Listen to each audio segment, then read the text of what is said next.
যৌনপল্লীতে ফের পুলিশের অভিযান, উদ্ধার 4 নাবালিকা, থানায় পৌঁছে করা বার্তা শ্রী রূপা মিত্র চৌধুরীর। উত্তর দিনাজপুরের ইসলামপুরের যৌনপল্লীতে ফের পুলিশের অভিযানে উদ্ধার হলো 4 নাবালিকা। মানব পাচার ও নাবালিকাদের যৌনপল্লীতে আটকে রাখার অভিযোগে একাধিক ব্যক্তিকে জিজ্ঞাসাবাদ শুরু করেছে পুলিশ। উদ্ধার হওয়া নাবালিকাদের স্বাস্থ্য পরীক্ষা করিয়ে শিশু কল্যাণ কমিটির হেফাজতে পাঠানো হয়েছে বলে পুলিশ সূত্রে খবর। ঘটনার পর ইসলামপুর থানায় পৌঁছান বিজেপি নেত্রী শ্রী রূপা মিত্র চৌধুরী। পুলিশের সঙ্গে কথা বলার পাশাপাশি সাংবাদিকদের মুখোমুখি হয়ে তিনি বলেন, সীমান্তবর্তী এলাকায় মানব পাচার রুখতে আরও কঠোর পদক্ষেপ গ্রহণ করা প্রয়োজন।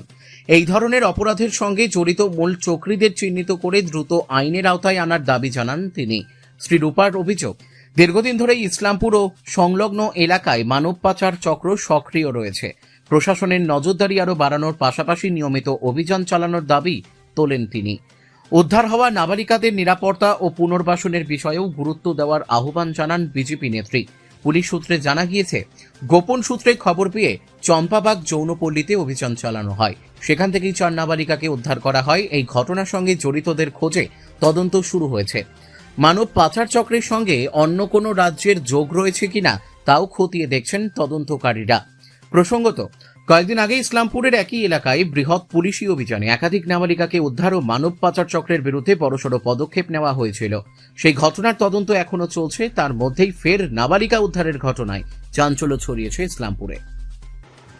মনজুর খলিফা এই ব্যক্তি দীর্ঘদিন ধরে বিহার এবং ইসলামপুর পর্যন্ত তার লিড রয়েছে। He is a big man, মানে বিরাট ব্যবসায়ী, যিনি বিহারের বিভিন্ন দরিদ্র থেকে দরিদ্রতম জেলার যে মেয়েরা রয়েছে সেই মেয়েগুলোকে বিক্রি করে দেন।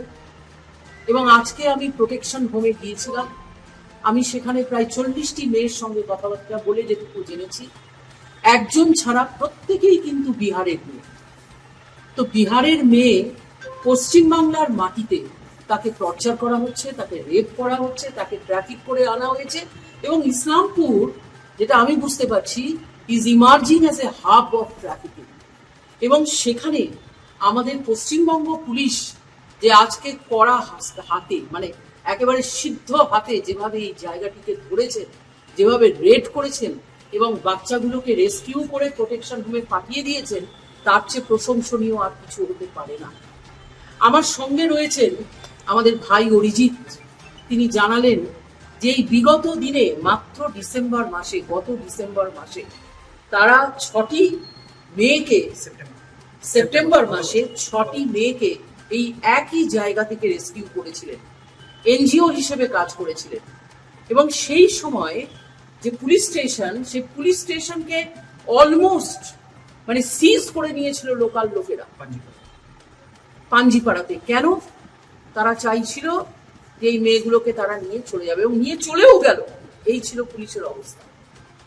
আজকে সেখানে আমরা নির্ভয়ে নিশ্চিন্তে আমরা এই কাজটা করছি এবং তাদের সাথে করছি। আমাদের বাংলায় যেন কোনো রকমের crime against women, violence against women, trafficking of girl child, সেগুলো বাংলার মাটিতে করা যাবে না।